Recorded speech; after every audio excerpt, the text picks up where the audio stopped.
শুয়ে পড়ো, আমি যাই। যা চলে গেলে।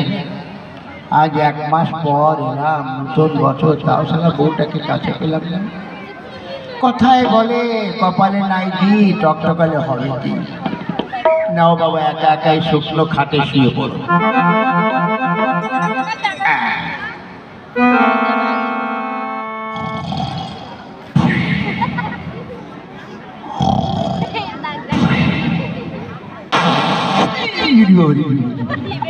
কি পেটের মধ্যে বজ্রপাত হলো কেন? ও বাবা, পেটের মধ্যে এমন ভুটভাট করছে কেন? বাবা রে, শ্বশুর বাড়ি এসে খাওয়া দাওয়াটা জোর হয়ে গেছে। ও বাবা রে, বাথরুম কোথায়? বাথরুমে এই তো বাথরুম।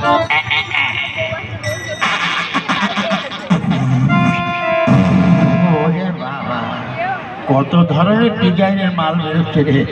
ও বাবা, কি আরাম, কি আরাম। এবার শুয়ে পড়ি।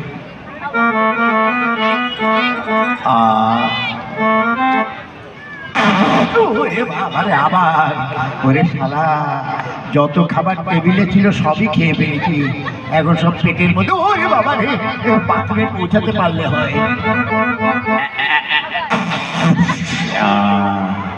কি আরাম। ওরে বাবা রে, আবার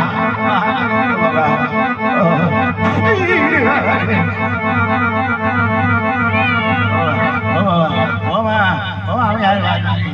ও বাবা রে, ওরে বাবা, আমি আর বাঁচব নি।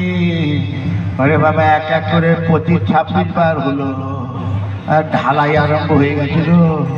ও বাবা রে, আমার কোন ঘরে শুয়েছিলাম? আমার ঘর কোন দিকে? বাবা রে, ওরে মা, আমার আর চলার মতন উপায় নেই। আমার ঘর কোন দিকে ছিল? দেখি এই দিকে।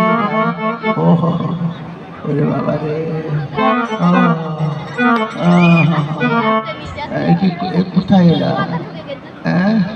আর একটু ঢুকিয়ে দেখি কোথায়। কি, এই যে মনে হচ্ছে শাশুড়ির রান্নাঘর। একটা মাচা করা আছে, এর তলে অনেক কুমড়ো দেখছি, মনে হয় সারা বছর খাবে। কিন্তু আমার শোয়ার খাটটা কোন দিকে গেল? আর আমার